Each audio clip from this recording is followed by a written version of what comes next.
Som. 1, 2, 3, som. Teste.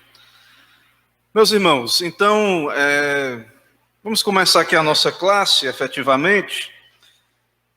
Irmãos, nós vamos tratar hoje, continuar expondo o tema do livre-arbítrio, né, esse tema do livre-arbítrio, que é um tema importantíssimo para a Igreja Reformada. É um tema, muitas vezes, maltratado, né, um tema maltratado. E nós estamos usando um material muito bom. Eu me alegrei muito à medida que eu preparava aqui os slides, né, que são baseados no livro do pastor Paulo Anglada, né, um pastor já em memória, né, um pastor que o Senhor já chamou para si. Pastor Paulo Anglada foi pastor na Igreja Presbiteriana Central do Pará, né, acho que ele é paraense e tudo, e ele fez um trabalho muito bom na igreja de ensino, de pregação. Essa aula ela é baseada no livro do pastor Paulo Anglada, Imago Dei, né, que é juntamente com Sola Escritura, né, são livros que expõem a confissão de fé, Sola Escritura, Soli Deo Glória e Imago Dei, que é a imagem de Deus, né, traduzindo, fala sobre a imagem de Deus. E eu tenho que, claro, é a pesquisa dele, né, que eu vou estar apresentando aqui na aula, é o material dele, é do livro, é uma transcrição do livro. Então, assim, eu quero... os irmãos vão ver, né, o material, a qualidade do conteúdo, e eu quero incentivar os irmãos caso queiram adquirir um material sobre esses temas, né, que é um estudo mais aprofundado da confissão de fé, né, nesses temas, eu recomendo, né, a compra dos livros do pastor Paulo Anglada. A editora continua, a Nox Publicações, a editora dele, e também a família cuida, né, a mulher, a viúva, os filhos cuidam da editora. Livros muito bons, né, então eu quero incentivar os irmãos a se puderem adquirir esse material, caso tenham planos de adquirir livros. Tem também, eu acho, alguns em e-book também. E também nos podcasts aí, se eu não me engano, pelo menos no Spotify eu sei que tem. Se você colocar lá Paulo Anglada, você vai ter acesso a várias palestras, né, do pastor, aulas que ele ministrava na igreja eram gravadas semelhantemente ao que a gente está fazendo hoje e publicando lá, né? Então, se você quiser também ouvir, né, lá nesse formato, eu quero incentivar os irmãos quem quiser se aprofundar e conhecer o trabalho que ficou registrado aí do pastor Paulo Anglada, eu incentivo bastante. Eu já particularmente já me beneficiei de vários materiais. Então, para dar o crédito, eu preciso falar isso, certo? Mas nós vamos seguir então aí na nossa classe. Antes vamos orar. Vamos orar então. Senhor, eis-nos aqui para aprendermos mais do Senhor e estudar a Tua Palavra, também a doutrina exposta da Tua Palavra na nossa confissão de fé. E pedimos a Tua graça, ó Deus, que seja um momento enriquecedor, que esse conhecimento, que o Teu Espírito venha confirmá-lo no nosso coração, sendo ele bíblico, que ele venha trazer também paz e alegria, ó Deus, para nós, e instrução sadia para a Tua igreja. É o que pedimos, oramos em nome de Jesus Cristo. Amém. Então, eu vou seguir aí os materiais já conhecidos, a Bíblia, na versão Almeida atualizada, os símbolos de fé, os livros aí que os irmãos já conhecem. Eu não coloquei aí, esqueci hoje, mas é o livro do pastor Paulo Anglada, Imago Dei, que em outros slides e outros estudos eu já apresentei. Então, está citado aí a nossa referência. Tem um versículo base aí que é muito importante você se concentrar nesse versículo, porque ele vai ser muito importante para a aula, e é um versículo citado no meio cristão de modo geral. As pessoas citam esse versículo muito assim, em conversões súbitas ou em conversões de modo geral, né? A pessoa experimenta uma conversão, é maravilhoso, você está com Cristo, experimentar a graça. E aí, muitas vezes, as pessoas acabam tomando esse versículo praticamente como algo, uma plena santificação já nessa terra, nessa vida. Então, muita gente se empolga ali na sua conversão, e como se todos os problemas acabaram. E, infelizmente, vemos também muitas pessoas depois se desviando, né? Às vezes a pessoa tinha uma vida pretérita, tinha algum vício, e às vezes a pessoa ela tem aquela conversão bem chocante, bem abrupta, e tudo se fez novo, e às vezes fica nessa maneira meio triunfalista. E é por isso que o que vamos ver na aula de hoje é muito importante, irmãos, porque há um sentido em que tudo se fez novo, e há um sentido em que essa imagem de Deus está se renovando num processo. E esse processo é consumado quando Cristo voltar. Então tudo se fez novo, mas e o velho homem? E o velho homem que está dentro lá, a carne contra o espírito? Então às vezes as pessoas, a gente ouve aqueles testemunhos e tudo se fez novo, como se a pessoa, pronto, já só falta ser promovida para o céu. Então, realmente há uma obra de Deus na alma. A gente não nega isso. Porém, a gente tem que ter cuidado para não ignorarmos todo o ensino bíblico, certo? O próximo slide vai ter somente essa breve sessão que vamos estudar hoje, certo? Eu espero a gente concluir essa parte do livre-arbítrio. Então, a última sessão do capítulo 9 do livre-arbítrio, a sessão 5, diz o seguinte: é no estado de glória que a vontade do homem se torna perfeita e imutavelmente livre somente para o bem. Então, só vai haver perfeição da vontade, a renovação plena da imagem de Deus no homem, é só na glória, certo? Então, por mais graça que alguém tenha recebido na conversão, ela só vai ser perfeita na glória. A sua vontade vai continuar, a guerra vai continuar dentro dela. Não existe, a pessoa diz, pastor, eu só sou convertido se praticamente, muita gente acha que só se converteu se não pecar mais. E não é isso que nós afirmamos, né? E não é isso que a Bíblia diz, né? E que nós não podemos dizer isso. Então, há um processo de santificação e a perfeição só na glória. Parece óbvio isso, mas as pessoas querem, às vezes, transmitir uma ideia de que a vida cristã é uma novidade já imediata, total e imediata. No próximo slide tem os 3 versos citados, né? Vejam, Paulo ele vai falar em Efésios 4,13, até que todos cheguemos à unidade da fé e do pleno conhecimento do Filho de Deus, a perfeita varonilidade, a medida da estatura da plenitude de Cristo. Então, há um processo até que todos cheguemos à unidade da fé, o pleno conhecimento, a perfeita varonilidade. Essa perfeita varonilidade, ela é um processo, isso vai acontecendo na nossa vida. Então, nós temos que ter cuidado, então, nessa super ênfase naquele momento que é o momento que a pessoa ela é nova na fé. Às vezes a gente transmite a ideia de que ali é o auge da vida cristã. O ponto mais alto, às vezes isso é anunciado, a gente tem às vezes um saudosismo, né? E que realmente aquele primeiro momento da nossa conversão, geralmente nós estamos mais fervorosos, mais dedicados, mas não deveria ser assim, passar isso. Nós devemos continuar sendo zelosos, certo? Deus é quem aviva os corações, mas da nossa parte, nós temos que continuar crescendo. Nós não podemos achar que ali foi o ponto mais alto e pronto, agora a gente só diminui a nossa espiritualidade. Não. Judas diz, Judas 24, ora, aquele que é poderoso para vos guardar de tropeços e vos apresentar com exultação imaculados diante da sua glória. Então Deus está num processo de nos guardar e de nos apresentar imaculados diante da sua glória.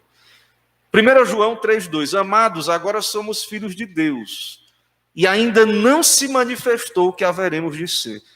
Então, por mais que essa imagem seja renovada aqui, por mais que um santo já tenha progredido nessa caminhada em direção à perfeita varonilidade, jamais alguém vai ser nessa terra o que ele será quando Jesus voltar. Ainda não se manifestou o que haveremos de ser. Não há como imaginar o que seremos com a graça de Deus ali. E nós vamos ver um pouco, começar a ver hoje um pouco do que será, mas não tem como a gente mensurar tudo, porque são coisas grandiosas. Pode seguir. Então, irmãos, nós vamos ver hoje aí o homem no estado de graça, ou restauração da imagem de Deus no homem. Isso que vamos ver hoje, certo? Então, o que é que nós pregamos e ensinamos aqui na igreja? Que a queda afetou o homem completo, integral. A razão, emoções, vontade. O corpo foi afetado na queda. Nós temos marcas no nosso corpo que são consequências da queda. Às vezes a pessoa nasce com um problema tem um problema de visão, às vezes o cérebro não produz as substâncias que deveriam produzir, outro órgão, ou às vezes a pessoa nasce com um órgão deficiente. Tudo isso é consequência da queda. A queda afetou a imagem de Deus, a parte espiritual e a parte material. Nós convivemos com as consequências da queda. E quando pregamos sobre a regeneração, nós pregamos o quê? E a salvação em si. Qual é o projeto de Deus na salvação? Restaurar essa imagem que está caída e deturpada. Então, a regeneração, diz um teólogo aí, Thomas Boston, a regeneração é uma transformação universal. Todas as coisas se fazem novas. É um abençoado fermento que leveda a massa inteira. O pecado original infecta o homem inteiro. A graça regeneradora que a cura vai até onde vai a enfermidade. Então, o plano de Deus para nós é que a mente seja renovada, as emoções, o coração, as emoções, a vontade, o corpo, tudo no homem vai ser restaurado à imagem de Cristo, E será algo, Jesus quando veio, assumiu a nossa natureza, e ele elevou a nossa natureza. Então nós não sabemos, nós vamos ser semelhante a Cristo, ao seu corpo de glória. Então nós não sabemos, mas o fato é que o homem completo será restaurado à imagem de Deus, ele será semelhante a Cristo, certo? Então, a imagem, ela não é restaurada imediato. Veja, irmãos, a regeneração é pontual, ela acontece pontualmente, é um dia, é um momento da sua vida. Deus vem, aplica a graça e regenera, é um ponto, é um momento. Já a santificação é um processo. Ela continua, ela é gradual, não é imediato. Então, existe um novo homem, mas ele está sendo gradativamente transformado à imagem do Senhor. Existe o velho homem ainda. Então, a imagem de Deus está sendo transformada. As pessoas querem o imediatismo, mas é um processo, Deus faz assim. Então, nesse processo, o ponto final de perfeição é na volta de Cristo, na ressurreição do corpo. Então, sempre será imperfeita nessa vida essa imagem que está sendo restaurada.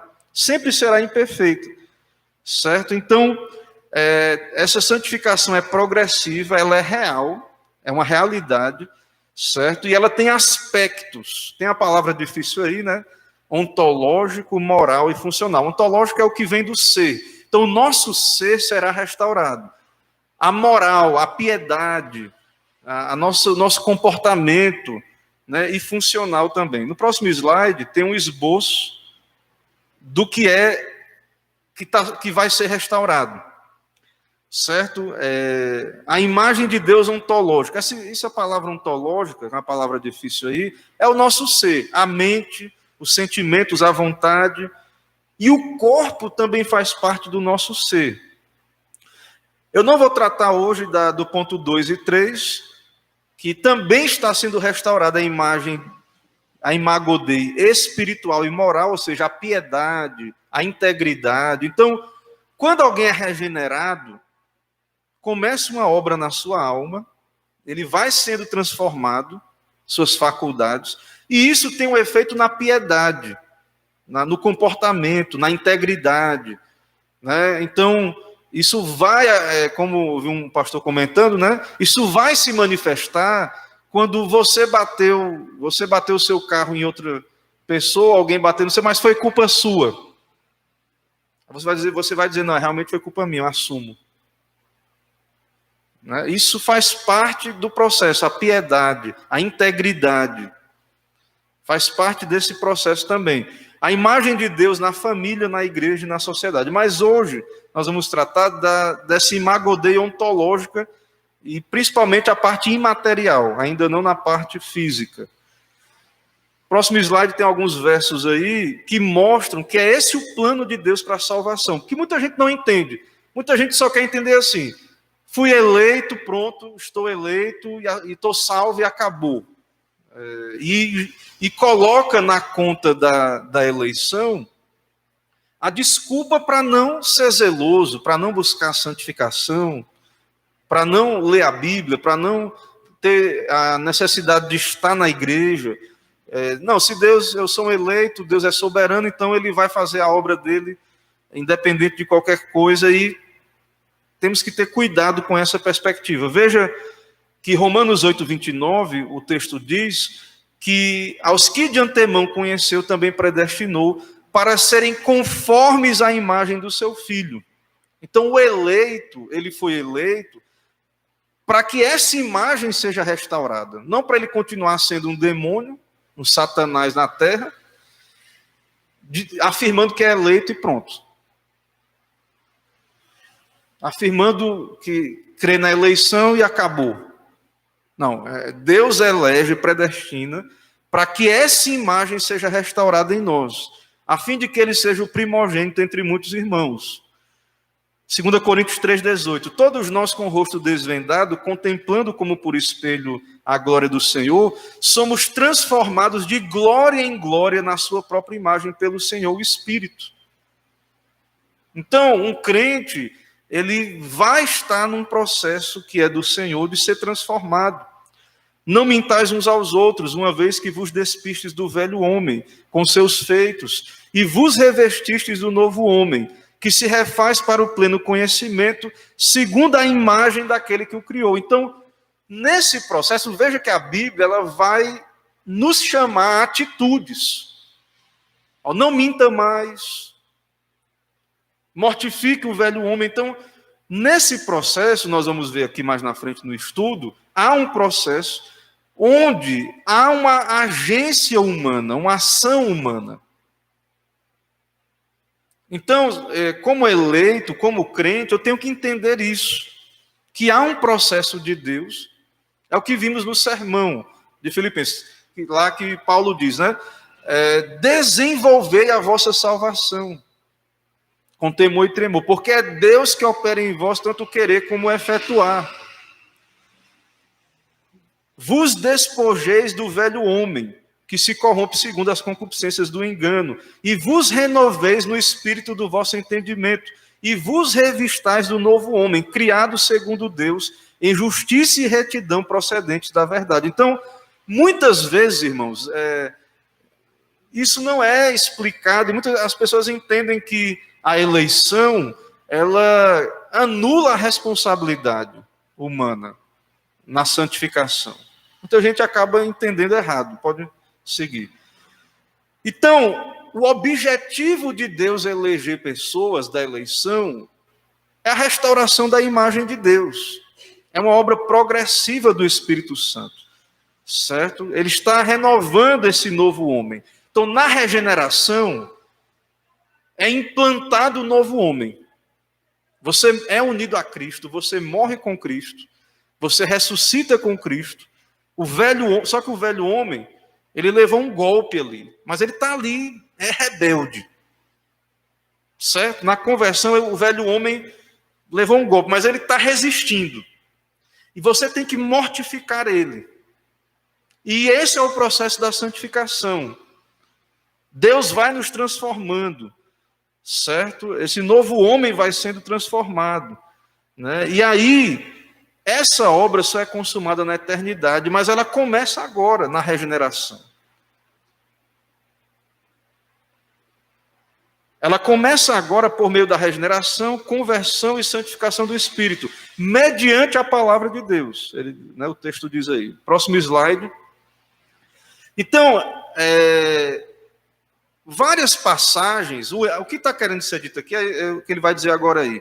Várias passagens assinalam a responsabilidade do homem regenerado na restauração da imago Dei, da imagem de Deus. Ela é realizada por meio da imitação de Cristo e daqueles que o seguem.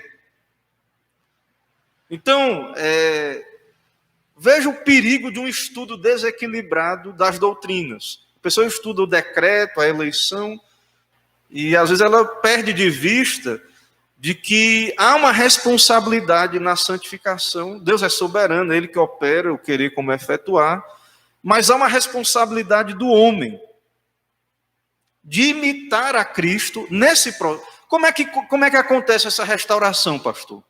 À medida que você vai imitando a Cristo, andando com Cristo, lendo a Bíblia, usando os meios de graça, vindo ao culto, ouvindo pregações, fazendo o culto doméstico, orando no particular, orando, servindo ao Senhor, amando, exercitando a humildade, a obediência, imitando aqueles que estão imitando a Deus, no caso de Paulo, sede meus imitadores como eu sou de Cristo.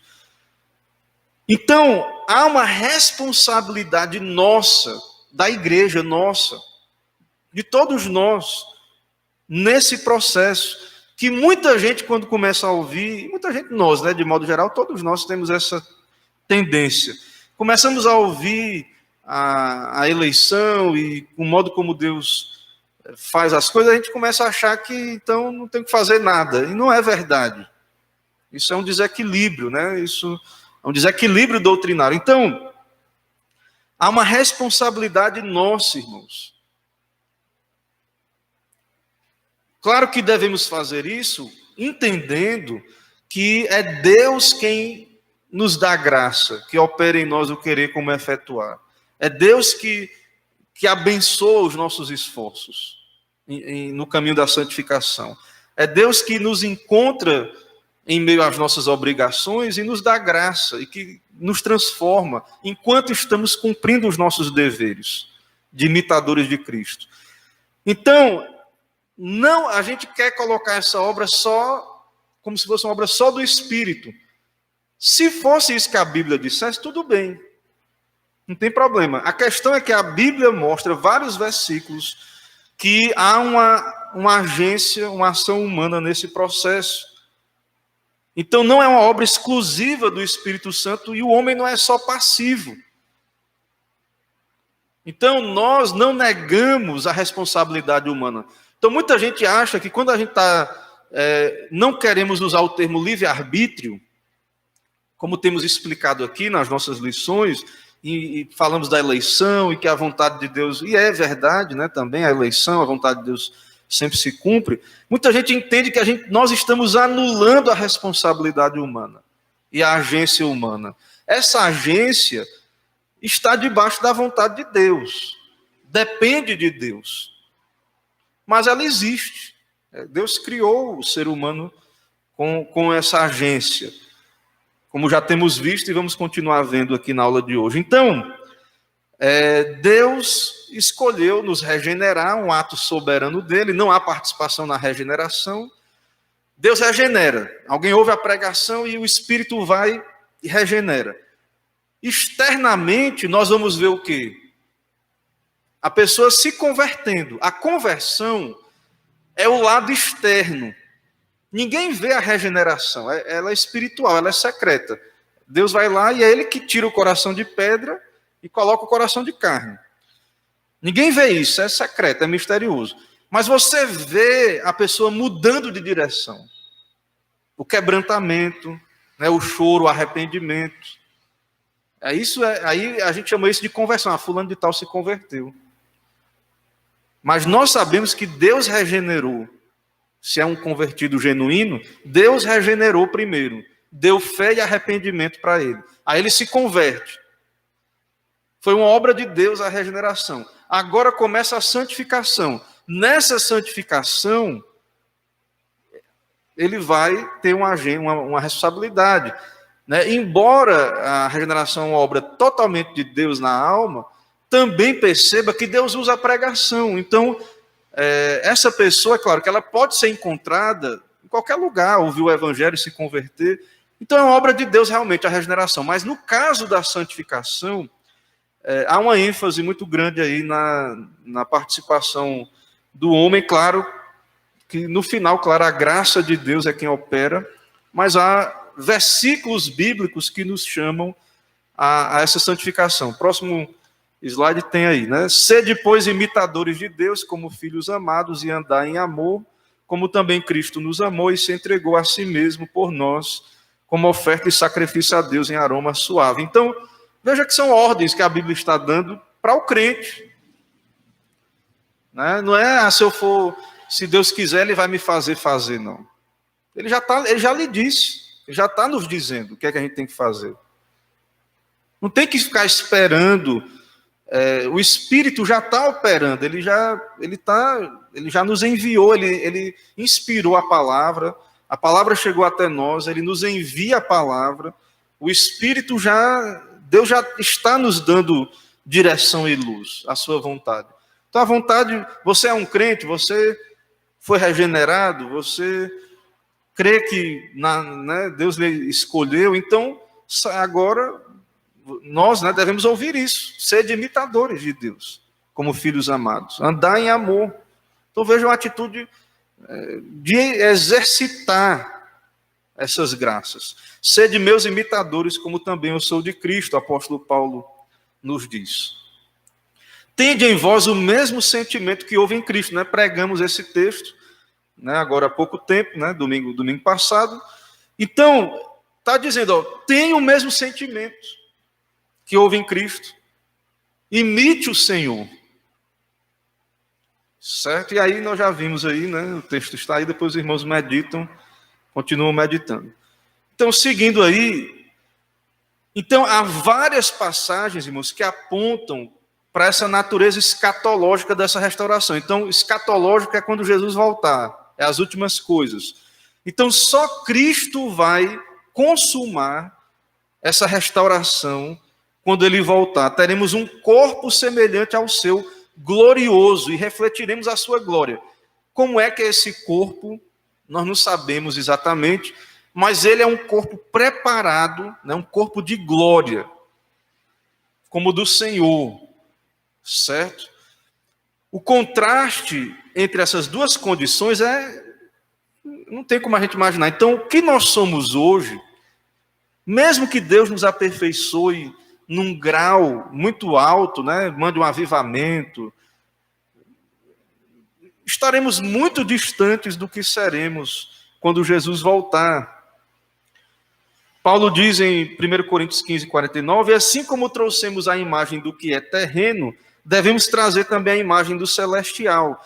Então, vai haver um momento, quando o Senhor voltar, que teremos a imagem do Cristo, não como ele era aqui, terreno, em fraqueza. Mas seremos a imagem dele, do seu corpo de glória. Como é que é um corpo de glória, Moisés, ele ficou lá recebendo as tábuas, quando ele desceu, o rosto dele brilhava. O povo nem conseguia olhar para ele. Ele teve que colocar um véu. Agora, imagine esse corpo que o Senhor tem preparado para nós. Sem pecado, perfeito. né, glorioso, a imagem, né, do corpo perfeito do nosso Senhor. Então, são coisas maravilhosas, né, esperança bendita que nós temos. A nossa pátria, né, seguindo aí, a nossa pátria está nos céus, onde também aguardamos o Salvador, o Senhor Jesus, o qual transformará o nosso corpo de humilhação. Veja que a Bíblia diz que o nosso corpo aqui é um corpo de humilhação, para ser igual ao corpo da sua glória, segundo a eficácia do poder que ele tem de até subordinar-se em todas as coisas. Porque na santificação terrena há uma ênfase nessa imagem de Deus espiritual. O corpo vai decair com a idade, com as doenças, né, com a nossa condição atual. É um corpo de humilhação. Nós vamos, à medida que a gente vai ficando mais velho, as juntas vão começando a doer, né? Você não consegue mais subir uma escada igual antes, ou descer você vai... Esse corpo aqui, ele está definhando, né? Você não consegue fazer os mesmos movimentos, né? Ter aquele mesmo fôlego que tinha antes. Então, é um corpo de humilhação. Mas esse corpo será transformado para ser igual ao corpo da sua glória, segundo a eficácia do poder que ele tem de até subordinar-se todas as coisas. Então, Deus está recuperando essa imagem, porém, aqui na terra, a ênfase é na parte imaterial, no espírito. Mas está sendo feita a obra, a recuperação da imagem de Deus deformada na queda. Trata-se de uma obra fundamentada em Cristo e realizada pelo seu Espírito, relacionada ao conhecimento e à conformação a Cristo. Então, a obra de Deus, né, o fundamento é Cristo. Entretanto, nós temos responsabilidades no seu desenvolvimento. A igreja, nós queremos ser uma igreja mais santa, que ama mais a Deus, que é mais humilde. Queremos ser uma igreja mais parecida com Cristo aqui nessa terra. Então, nós temos responsabilidade, irmãos. Então, nós precisamos desenvolver a nossa salvação, imitar as virtudes de Cristo. Então, se você já é um crente, você não espera. Você já usa a graça que você já tem. Tem uma ilustração maravilhosa na Bíblia, que é a seguinte. Nós somos como um ramo na videira. Jesus é a videira, nós somos um ramo. O ramo que dá fruto, ele poda para dar mais. Ser fiel no pouco, né? E sobre o muito te colocarei. Então, Deus nos chama a desenvolver aquilo que ele já tem nos dado. É pouco. Nós podemos fazer pouco. Nós, como igreja, somos uma igrejinha pequena. Vamos desenvolver as nossas graças. Porque o método de Deus é esse, irmãos. Deus já tem lhe dado algo para você desenvolver. O ramo que não dá fruto, ele corta. Vai lá e corta. Se não der fruto nenhum, é cortado. Aí a eleição. Aí você quer estar perscrutando os mistérios de Deus. Né? O fato é que, da perspectiva da responsabilidade humana, Deus nos chama a isso. A ser um ramo que esteja produzindo fruto. Se não der fruto, é porque não era... Né? É como João diz, aqueles que saíram do nosso meio é porque não eram dos nossos. Né?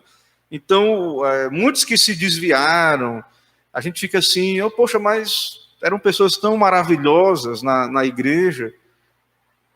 E você acha que esse desvio foi como? Foram se afastando dos meios de graça, deixando de assumir a sua responsabilidade, esfriando, se afastando, coração começando a se amargurar, se afastando daqueles que estão buscando imitar Cristo. São pecadores, mas estão buscando. E aí a coisa vai caminhando até que A pessoa fica infrutífera e aí, muitas vezes, se não for realmente um eleito, é cortado.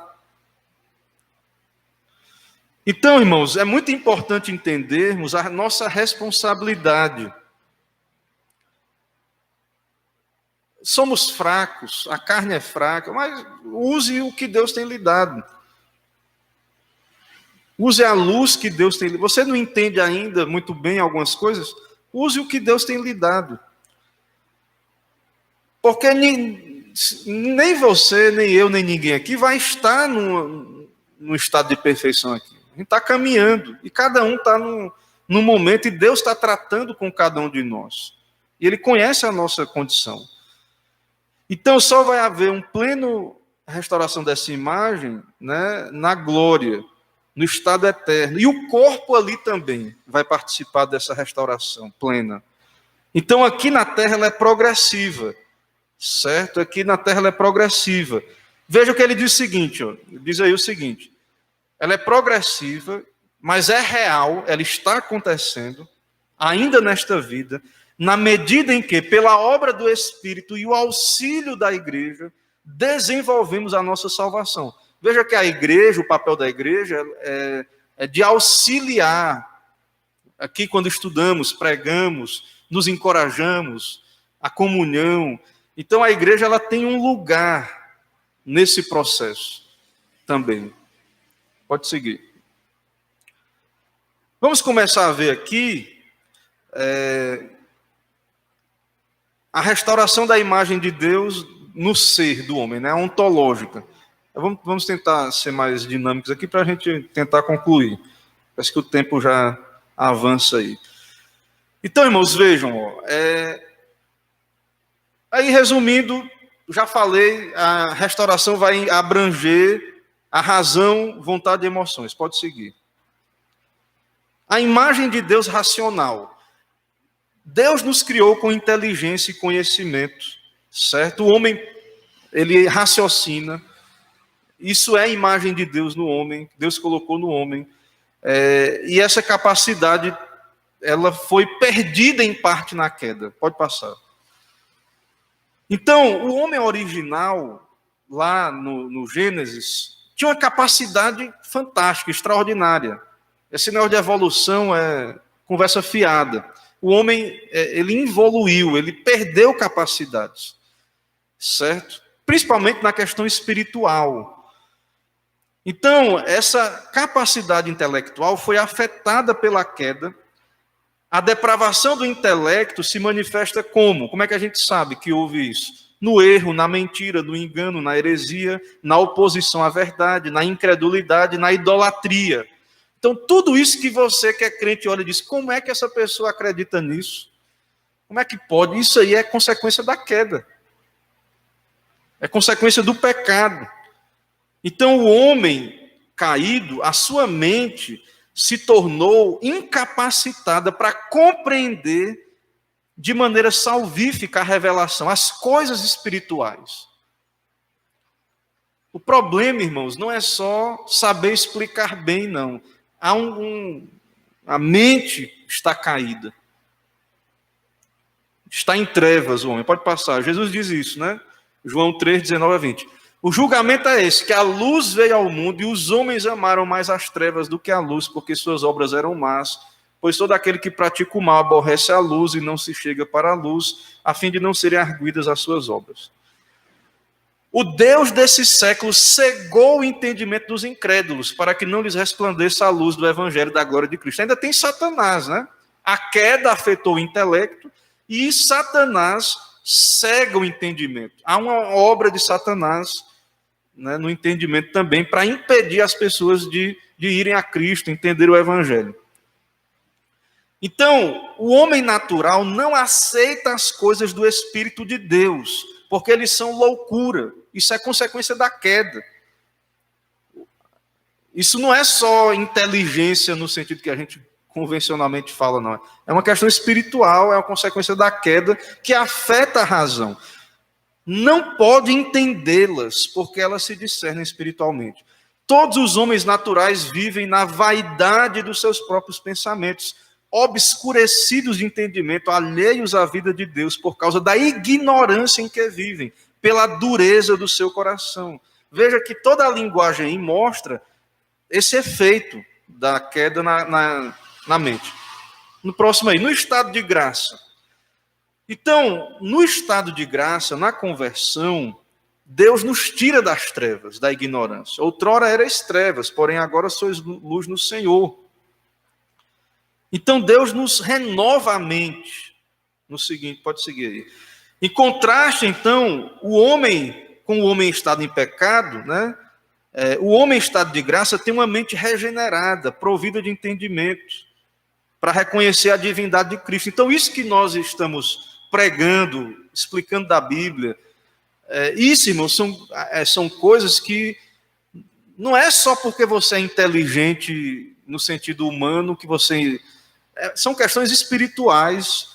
A mente regenerada crê, se submete, né, e em alguma medida compreende essas coisas. Então, o homem em estado de graça tem a mente iluminada com relação às realidades espirituais. Então, quando você fala do pecado, uma coisa é que uma pessoa lá que não tem a Bíblia, que não é regenerada, entende. E outra coisa, o crente ele tem um entendimento experimental. Ele vê o que a Bíblia está dizendo, é como ele provou isso na sua vida. É como você dizer assim, uma pessoa que, sei lá, nunca, eu já falei esse exemplo aqui, eu acho, em algum momento, né? Nunca comeu uma laranja, você dá um curso, explica o que é uma laranja, é cítrico e tal, e diz os gostos que tem ali, é semelhante a outra, mas a pessoa nunca provou, ela tem um conhecimento acadêmico, enciclopédico do que é aquilo ali.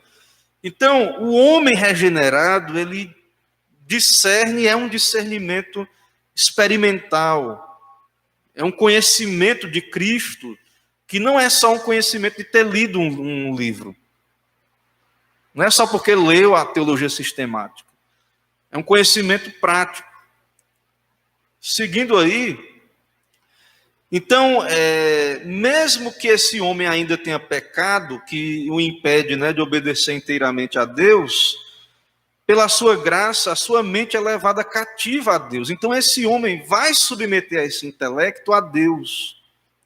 Ele vai se tornar escravo da lei de Deus, servir a Deus, como está citado aí, né, em Romanos 7, 25. Certo? Então, a graça santifica a memória. Então, quando você lê a Bíblia, você está lendo, às vezes você não tem uma memória boa, mas fica no coração as ideias, as informações. Às vezes um versículo fica. Quando vem a tentação, você usa, você resiste. Então, há uma obra de Deus na alma regenerada, e essa relação com a verdade é transformada. Seguinte aí. Então, nesse processo de renovação da mente, nós participamos. Então, esse processo, irmãos, de renovação da mente, isso não acontece de modo misterioso, por uma osmose espiritual, né? Osmose é um termo da biologia, das células ali que transmitem nutrientes ali por contato, né? Então, não é só você vir para a igreja e ficar com a cabeça lá no mundo da lua, não. Deus não fala a uma mente inativa e preguiçosa. Então, nesse processo de santificação, você ser um estudante da Bíblia, você ouvir, você se preparar, você vir à igreja com fome, com desejo de aprender, de se alimentar espiritualmente. Então, nesse processo, né, nós vamos sendo transformados e há uma ação da responsabilidade humana. Nesse processo, nos é exigida a inconformação com o mundo, a renovação da mente, a compreensão e a experiência, né, do que Deus tem nos revelado aí na sua palavra, nos despojando do velho homem. Então, esse intelecto é transformado, certo? Seguindo aí, nós vemos aí a imagem volitiva, a vontade, certo? A nossa vontade, as decisões, as nossas inclinações foram afetadas pela queda, nós já vimos isso. Então agora há uma inclinação para o mal, certo? O homem Antes se inclinava para o bem, agora para o mal. No estado de pecado, agora a nossa vontade, né, o homem continua tomando decisões, certo? Ele continua livre para decidir. Mas a vontade agora foi afetada pela queda. E agora essa vontade é rebelde, desobediente, insubmissa, determinada a transgredir a lei de Deus. Então, você diz, né, para o pecador, você como pai, ou você diz, oh, não faça isso aqui. Só que existe uma vontade caída. Deus diz para nós, ó, é assim, a minha palavra está aqui, ó, revelada, eu quero isso aqui. Mas a nossa vontade, ela é rebelde. A vontade do homem natural não é governada pela vontade de Deus, nem mesmo pela razão, mas pelas paixões da mente, da carne do diabo. Então, ele continua agindo, decidindo, mas é governado por essas coisas. Então, o homem natural, ele está vivo e ativo na prática da impiedade e da iniquidade. Ele está agindo, ele está decidindo, mas a vontade dele está viva para o pecado.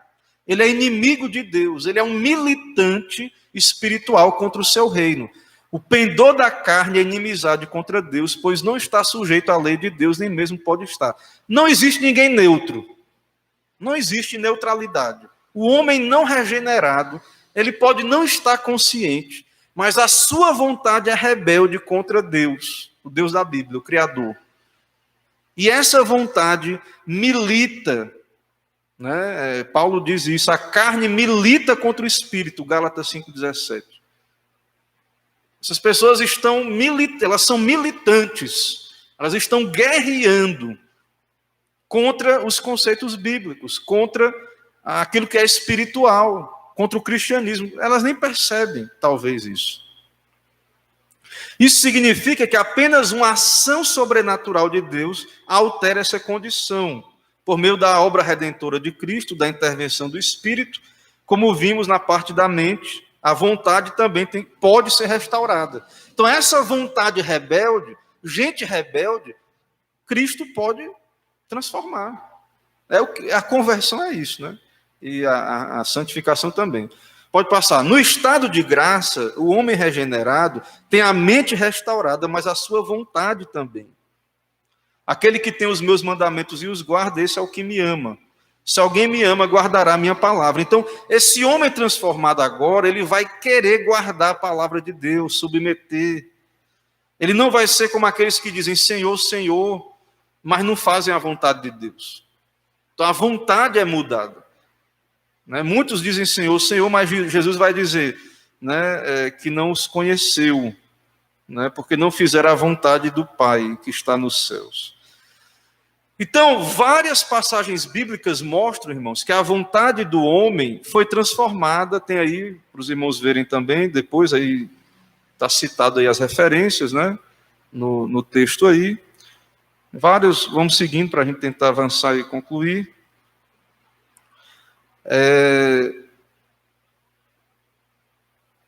Então, até mesmo, irmãos, falando da vontade, o homem não quer ir a Cristo por ele mesmo. Ele não quer Deus. Né? Então, tem um corinho, o pessoal canta, né? Eu quero Deus. Não, o homem não quer Deus. Ele não quer. Enquanto ele não for regenerado, transformado a sua vontade. Certo? Então, o desejo de ir a Cristo, de crer nele, de obedecê-lo, de servi-lo, o homem não tem isso naturalmente. Isso é uma obra de Deus. Então, se você quer Deus verdadeiramente, isso é uma evidência de que Deus está operando em você o querer como efetuar. Apesar de ainda ter uma natureza pecaminosa, a sua vontade, antes inabilitada espiritualmente, agora é progressivamente inclinada a querer o que Deus quer. Então, isso é gradual, irmãos. A gente tem que caminhar, buscar a santificação. Então, o nosso velho homem está lá. A inclinação para o pecado está lá dentro de nós. Mas, gradualmente, o Espírito, Deus, vai transformando a nossa vontade. Seguinte aí, a restauração da vontade é obra do Espírito. Contudo, não dispensa a participação do homem no uso diligente dos meios de graça.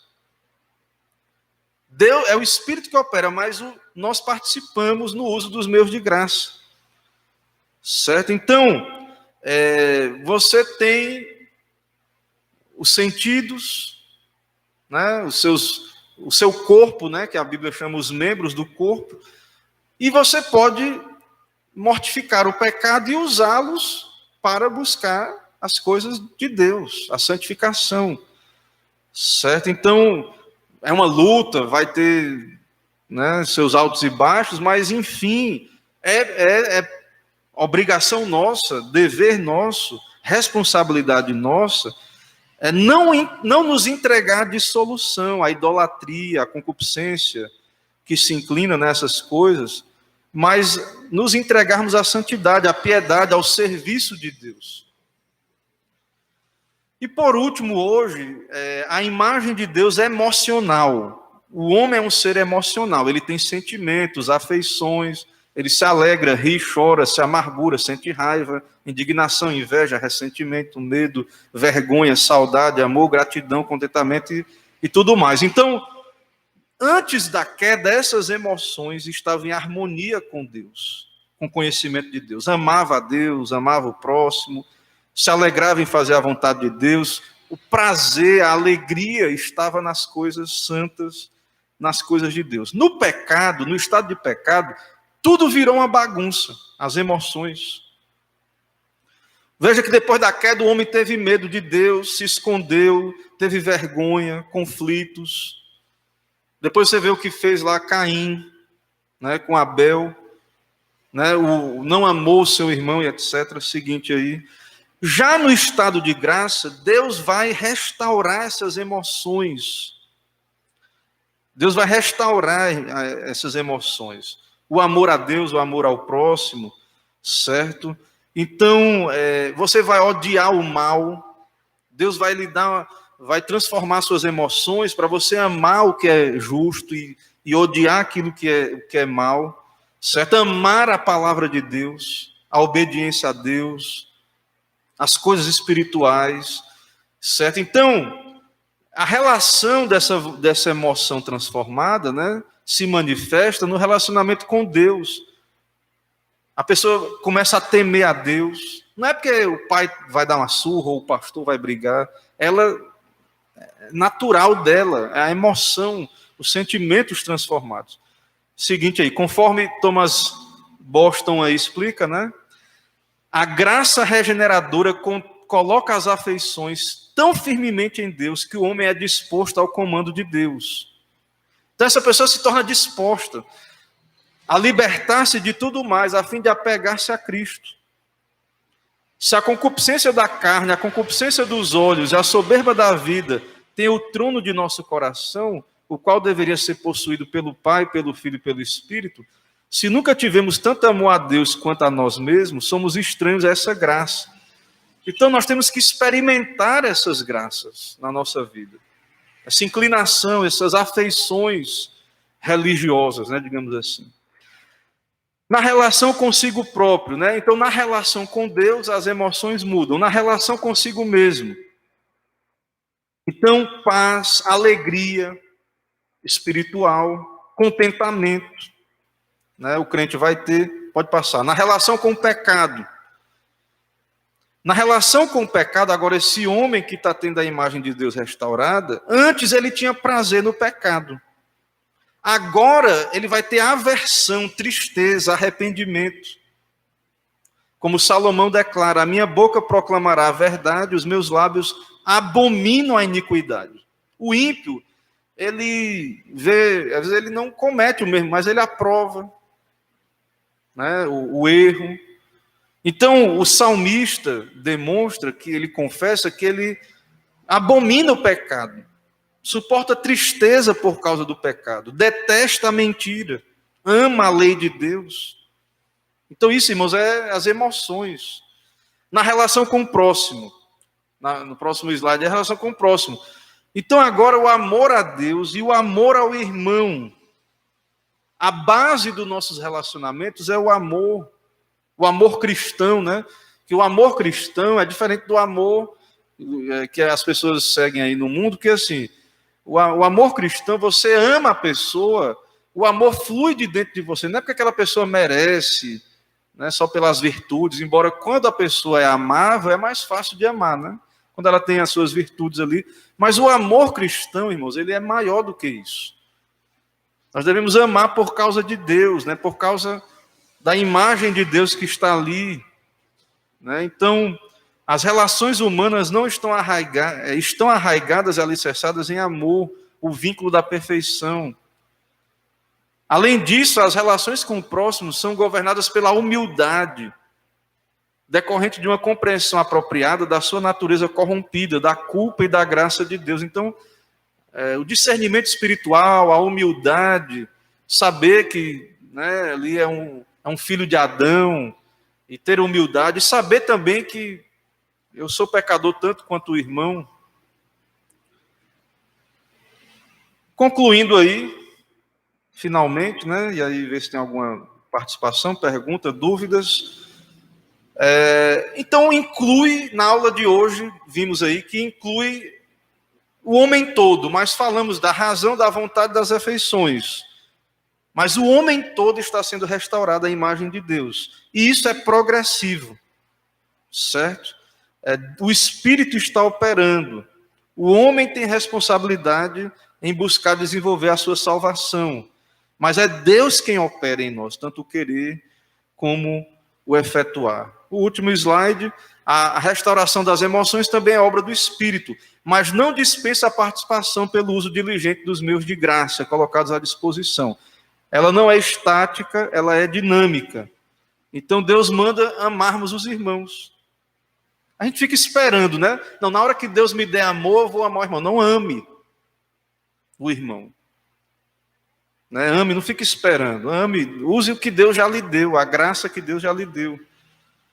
Né? Nos alegrarmos e termos paz em Cristo, odiarmos, mortificarmos, nos arrependermos do pecado. Então, voltando para aquele versículo inicial, e assim, se alguém está em Cristo, é nova criatura, é nova criatura, regenerado, é uma nova criatura. As coisas antigas já passaram, sim, há um novo homem, há uma nova condição, e se fizeram novas, sim, mas ao mesmo tempo que isso é pontual, isso é um processo também, nessa vida, e é completado, ele é completo na glória. Então, a gente tem que ter cuidado, porque às vezes a gente não entende isso e a gente acaba tendo dificuldade, irmãos, de perdoar, às vezes nos processos de disciplina na igreja, a gente tem que entender que a gente vai ter pecado, a gente vai pecar. Mas como é que um crente faz essas coisas ainda? Que é um processo. Então, muitas vezes a gente quer criar um tipo de testemunho, né, um tipo de biografia, que se você ler os personagens bíblicos, a vida de Abraão, que é o pai da fé, Abraão mentiu 2 vezes, né, cedeu lá. Então, você vê Davi, você vê... Então, nós mesmos como igreja, às vezes, o irmão, nós e todos nós, o irmão é uma nova criatura, mas é uma nova criatura que ainda tem o velho homem. Ainda é passível de queda, né? É passível, mas quando nós caímos, né, como alguém já disse, né, acho que foi o Dr. Lloyd Jones, quando você cai, é como se você estivesse subindo uma montanha. Quando você cai, você não volta para a base da montanha. Dali mesmo você continua a sua jornada. E Deus, de um modo que a gente não entende, usa essas coisas para a nossa santificação. Até mesmo as quedas. Então, todas as coisas cooperam para o bem. Isso não é desculpa para o pecado, não. Viu? Mas é um fato bíblico. Então, nós temos que ter esse entendimento. As coisas foram feitas novas, mas elas estão sendo feitas novas também ainda. E serão completadas na glória. E isso principalmente com relação à parte física, né? O nosso corpo. Principalmente essa parte física. Mas a parte espiritual, cabe a nós nos santificarmos, usarmos os meios de graça. Então, igreja reformada, nós que cremos na eleição, nós temos que ter muita atenção nessa questão. Então, diante disso que vemos aqui, nós devemos ser um povo diligente, zeloso. Deus vai operar, irmãos, em nós, por graça. Mas Deus quer, como eu disse, lá da videira, do ramo. Deus quer que nós usemos o que temos, produzamos fruto. Mas não poderia ser melhor. Ele vai lá podar para produzir mais. A gente só quer esperar a melhor condição, não. E aí Deus vai tratando conosco. Certo, irmãos? Alguma dúvida, alguma dificuldade, alguma contribuição também, participação? Deu para acompanhar aí, entender? É um estudo, eu acho maravilhoso, né? Assim, a gente estudar esse assunto, acho que é um assunto pouco tratado nas igrejas, e o livro é muito rico, e na verdade eu não concluí tudo, porque tem outras partes da imagem de Deus, então eu devo continuar na próxima aula. Eu entendo que é produtivo, então eu devo continuar ainda, mas essas 3 partes aqui, né? Então entenda isso, suas emoções, sua vontade, seu intelecto estão sendo transformados. Então não tem perguntas, vamos orar. Senhor, nós estamos aqui na Tua presença, podendo desfrutar, ó Deus, dessa oportunidade de ouvirmos a instrução bíblica e vermos, ó Deus, como o Senhor iluminou homens no passado, aqueles autores da confissão de fé que trazem essa doutrina bíblica, outros homens, ó Deus, que estudando a Tua palavra, pesquisando, trazem essa clareza maravilhosa para nós desse processo do Senhor, onde o Senhor nos chama à responsabilidade. Ó Deus, nos ajuda a sermos zelosos. Muitas vezes temos saudade do primeiro amor, daqueles momentos onde nos dedicávamos com muito afinco, quando o Senhor nos deu uma conversão mais manifesta ali, uma conversão, e muitas vezes vemos isso como algo passado, tão somente, e como se fosse um ponto alto da nossa caminhada, e sabemos que não é assim, que à medida que caminhamos em piedade, em santidade, vamos sendo aprimorados, santificados, e o Senhor vai podando, ó Deus, a Tua igreja, para produzir mais fruto ainda. Por isso, ó Pai, que o Senhor nos dê mais fruto de vidas transformadas, de corações semelhantes a Cristo, humildes, obedientes à palavra, que amam a palavra, amam o Evangelho. Ó Deus, opere em nossos dias essas obras e nos dá, usar os meios, cumprir nosso papel de crentes. Perdoa os nossos pecados quando negligenciamos essa obra, e venha o Teu reino sobre nós. É o que pedimos, oramos, em nome de Jesus. Amém. Irmãos, então, não houve perguntas, eu encerro aqui. Deus abençoe. Às 5h estaremos aqui reunidos para o culto público, né? Então, aguardo os irmãos com a graça de Deus. Vamos em paz.